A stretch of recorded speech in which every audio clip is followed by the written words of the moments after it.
Okay, thank you. ఇప్పుడు సోదరి అస్మా గారు మాట్లాడతారు. జై తెలంగాణ. గట్టిగా వినిపిస్తలేదు. ఎక్కడికి వినిపించాలి? సెక్రటరేట్, జూబ్లీ హిల్స్, అక్కడ దాకా వినిపించాలి. జై తెలంగాణ, జై నిరుద్యోగి. ఇక్కడే కదా యూత్ డిక్లరేషన్ ప్రకటించింది. ఇక్కడే కదా సమాధానం రావాలి నాకు. ఇక్కడే కదా. మరి యూత్ అంతా ఇక్కడ ఉంది. నీ డిక్లరేషన్ ఎక్కడ పోయింది? నీ డిక్లరేషన్ ఎక్కడుంది? 2 లక్షల ఉద్యోగాలు ఎక్కడున్నాయి? రాహుల్ గాంధీ और एक बार चाय पियेंगे आओ जी. మనకు మాట ఇచ్చిన రాహుల్ గాంధీ ఈ రోజు సరూర్ నగర్కి రాగలరా? ఓపెన్ ఛాలెంజ్ విసిరినాము. ఈ సభ ఎవరు పెట్టినా మాకు అనవసరం. కానీ నిరుద్యోగులము హాజరైనామంటే రాహుల్ గాంధీ సరూర్ నగర్ లో యూత్ డిక్లరేషన్ పేరిట నిరుద్యోగుల్ని మోసం చేసిండా లేదా? ఎస్, ప్రియాంక గాంధీ గారు ఇదే మైక్ పట్టుకొని ఇదే స్టేడియంలో नौकरियां दे देंगे, 1 साल के अंदर दे देंगे, कहते 2 लाख के नौकरियां दे देंगे. किधर गए जी नौकरियां? किधर गए नौकरियां? ఇంకొక ఆయన ఉద్యోగాలు అడిగితే ఇండ్రిని తాగండి, మీరు సావండి, కానీ ఉద్యోగాలు పెంచవా బిడ్డ? ఎందుకు పెంచావు ఉద్యోగాలు? 2 లక్షల ఉద్యోగాలు నీ గల్లా బట్టి వసూలు చేసుకుంటాం. నేను కూడా నీ పాలమూరు బిడ్డనే. నువ్వు పాలమూరు చివర్లో ఉండి నువ్వు మాట్లాడితే నేను కూడా పాలమూరు బిడ్డనే. పాలమూరు అంటే మొత్తం నువ్వేనా? ఒక కొండారెడ్డిపల్లి ఒకటే అనుకుంటున్నావా ఏంది? ఉద్యోగాల జాతర అన్నారు కదరా, ఏడుంది ఉద్యోగాల జాతర? ఏడుంది? ఇక్కడ సరూర్ నగర్ లో ఉంది నిరుద్యోగ జాతర. ఇక్కడ ఉంది నిరుద్యోగ జాతర. ఎక్కడుంది ఉద్యోగాల జాతర? 3వ సారి కూడా కురుమూర్తి జాతర వచ్చిందిరా అయ్యా. 3వ సారి కూడా కురుమూర్తి జాతర అయిపోయా, ఉద్యోగాల జాతర అంట. నిరుద్యోగ భృతి అన్నారు. రెంట్లు కట్టలేక ఎవరన్నా గుళ్ళకు సాయిబాబా టెంపుల్ కి ఎందుకు పోతారు? దిల్సుఖ్ నగర్ లో దేవుడికి దండం పెట్టుకోనికే పోతారు. కానీ మా నిరుద్యోగులు అన్నదానం పెడుతురని అన్నదానం కోతున్నారు. అవునా కాదా? మధ్యాహ్న భోజనం తినడానికి సాయిబాబా టెంపుల్ కోతున్నారు. అలాంటి దుస్థితిలో నిరుద్యోగులు ఈ రోజు ఉన్నారు. ఇక్కడ సభలు అందరం పెడుతున్నారు. పార్టీలు మారుతున్నాయి ఇక్కడ సభలు, కానీ నిరుద్యోగులు 2 సంవత్సరాలకు ఒకసారి 3 సంవత్సరాలకు ఒకసారి ఈ సభలకు అటెండ్ అవుతున్నాం. అవునా కాదా?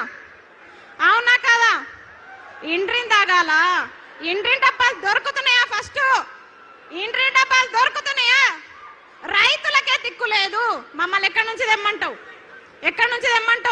ఇండ్రి డబ్బాలు తీసుకొస్తాం. ఇండ్రి డబ్బాలు ఎట్లయినా పట్టుకొచ్చి తీసుకొస్తాం. చెరో డక్కన తాగుదాం.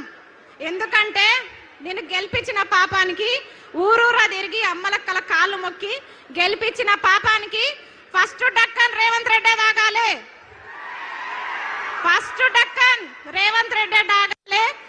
తర్వాత రాహుల్ గాంధీ తాగాలి. తర్వాత ప్రియాంక గాంధీ తాగాలి. ప్రియాంక గాంధీ కంపల్సరీ తాగాలి. మహిళగా చెప్తున్నా, प्रियंका गांधी जी जरूर सरूर नगर का प्रोग्राम देखो. क्यों बोले तो बोले ना, यूथ डिक्लेरेशन के नाम पे हमको धोखा दिए प्रियंका गांधी. आपको दीदी समझे हम. कहाँ है आप? किधर गए? అది ఇంకోటి ఉన్న స్కూల్లో మంచిగా పెట్టరా నాయన అంటే ఇంటర్నేషనల్ స్కూల్స్ పెడతా, జర్మన్ భాష నేర్చుకోండి. నీకు ఫస్ట్ ఇంగ్లీష్ వస్తుందా? నువ్వు ఫస్ట్ ఇంగ్లీష్ నేర్చుకో. నువ్వు ఫస్ట్ మాతృభాషలు నేర్చుకో. హిందీ నేర్చుకో, ఇంగ్లీష్ నేర్చుకో, చక్కగా తెలుగు నేర్చుకో. వందే మాతరం కూడా అనలేని రేవంత్ రెడ్డి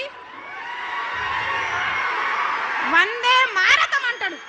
వందే మారతం అంట. నేను అడిగేది ఒక నిరుద్యోగ, ఇవన్నీ ఎందుకు చెప్తున్నా అంటే ఎక్కడ నిరుద్యోగ సభ జరిగినా గివే మాట్లాడతాడు. డక్కన్ కాదు, ఇంటిని డబ్బా దొరికితే మాత్రం రేవంత్ రెడ్డి ఇంటికే పోతా. చక్కగా ఇంటిని డబ్బా పట్టుకొని రేవంత్ రెడ్డి ఇంటికి పోయి ఖచ్చితంగా ఫస్ట్ డక్కన్ నీతో తాపించిన తర్వాతనే, నీ ప్రభుత్వం ఏర్పాటు చేసిన తర్వాతనే. ఇంకొక ఆయన అంటాడు, చిక్కడపల్లి లైబ్రరీలోనే చెప్పినా, నేను చిక్కడపల్లి లైబ్రరీ సాక్షిగా చెప్పిన, అన్న ప్లీజ్ అన్న దయచేసి గురుకుల రీలింక్వెస్ట్మెంట్ ఇవ్వండి, మెగా డిఎస్ ఇవ్వండి ప్రకటించినట్టు. నేను టీచర్ అయి సపోర్ట్ చేయకుండా వెళ్ళిపోతా అని చెప్పిన.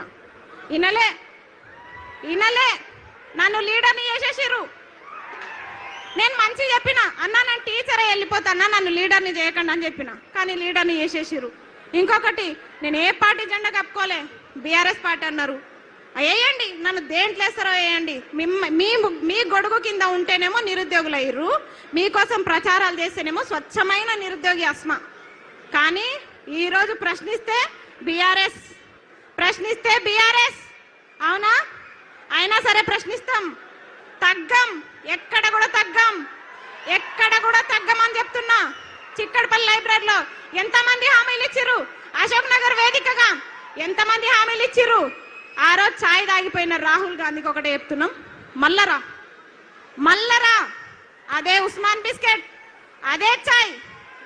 రాహుల్ గాంధీ ఫిర్ సే ఏక్ బార్ అశోక్ నగర్ ఆవు. ఎప్పుడు జరుపుదాం చర్చలు, ఎన్ని లక్షల ఉద్యోగాలు ఇచ్చిర్రు, ఏం కథ మీది, ఇప్పుడు జరుపుదాం. ఆయన అన్నాడు, అద్దంకి దయాకర్, వారం రోజుల్లో మేము మీకు సీఎం అపాయింట్మెంట్ ఇప్పిస్తాం, చిక్కడపల్లి లైబ్రరీలో సభలు పెట్టి. ఏ బాబు పోలీసులు మీకేం పని అయినా? ఏ పోలీస్ బయటికి వెళ్ళగలి, ఎందుకు డిస్టర్బ్ చేస్తున్నావు? నువ్వు వెళ్ళు బయటికి. వాళ్ళని బాబు కూర్చోండి, మీరు అందరు కూర్చోండి. పోలీసు వాళ్ళు దయచేసి బయటికి వెళ్ళండి అందులో నుంచి. ఎందుకు ఉంచుకుంటారు అవి? ప్లీజ్ కూర్చోండి, కూర్చోవాలి అందరు, ప్లీజ్. వెళ్ళిపోయారు, కూర్చోండి ప్లీజ్. ఈ పోలీసు వాళ్ళు ఎందుకో ఏడమైనా పెడుతుంటారు. జర పక్కకు జరగండి, జర ప్రశాంతంగా సభలు పెట్టుకుంటాం, జర పక్కకు ఉండండి. పర్మిషన్ ఉంది కదా సభకి, ఏడమైన ఇదేళ్ళు ఉంటుంది మాకు, కనీసం మాట్లాడుకోనియరు. సరే మళ్ళా డైవర్ట్ చేసారు. సరే నోటిఫికేషన్లు కదా, పెన్షన్ అన్నాడు కదా, సరే నువ్వు ఎట్లా పెంచావో చూస్తాం, గల్ల బట్టి బరాబర్ వసూలు చేసుకుంటాం. ఇంకొకటి, చాలా మంది కేసులు పెడుతున్నారని భయపడుతున్నారు నిరుద్యోగులు. మీకు చెప్తున్నా, నా మీద ఎన్ని కేసులు అయినాయి తెలుసా? అయినా సరే వెనుకకు తగ్గం, కేసు వేయించుకుంటాం, కొట్లాడతాం. 2 లక్షల ఉద్యోగాలు సాధిస్తాం. రేవంత్ రెడ్డి తొడగొట్టి చెప్తున్నా, నువ్వే కాదు తొడగొట్టేది మగపిల్లలే కాదు, ఆడపిల్లలు కూడా తొడగొట్టి సవాల్ చెప్తాం. రేవంత్ రెడ్డి గారు, మిమ్మల్ని ఇడిచిపెట్టే ప్రసక్తి లేదు. పాలమూరు బిడ్డ అన్నావు కదా, నీ విద్యాశాఖ మంత్రి నువ్వు పెట్టుకున్నావు కాబట్టి నేను ఇట్లా అడుగుతున్నాం, వేరేదైతే నేను అడగకపోదు. నువ్వు సీఎంగా ప్రధానమంత్రిగా నాకు సంబంధం లేదు. ఒక నిమిషం, నువ్వు సీఎంగా ప్రధానమంత్రిగా నాకు సంబంధం లేదు, కానీ విద్యాశాఖ మంత్రి తీసుకొని తప్పు చేసినావు నువ్వు. విద్యాశాఖ మంత్రి, ఈ మేడం ఉంది, సబితమ్మ ఉంది, విద్యాశాఖ మంత్రి ఉంది. నీ అడ్డమైన జీవాలు వచ్చినాయా? ఎన్ని జీవాలు తెచ్చినావు రా చెత్తమ్మకమోడ? చెప్పు, ఎన్ని జీవాలు తెచ్చినావు? జీవో నంబర్ 4 అంట. నన్ను మంచిగా లెక్చరర్ కానీరా అంటే నన్ను తీసుకొచ్చి కొట్లాటల్లో పడేసిరు. నేను ప్రశాంతంగా టీచర్ అయ్యేదాన్ని, కానీ నన్ను తీసుకొచ్చి కొట్లాటల్లో పడేసిరుగా. భరించండి, నన్ను భరించాలి మీరు. ఎందుకంటే నేను చెప్తున్నా కదా, మీరు కూడా విద్యాశాఖ మంత్రి కదా, అప్పుడు మేడం ఉన్నప్పుడు కొత్త జీవాలు పుట్టుకొచ్చినాయా? జగదీశ్వర్ రెడ్డి గారు ఉన్నప్పుడు కొత్త జీవాలు పుట్టుకొచ్చినాయా? సరే, వాళ్ళు కొన్ని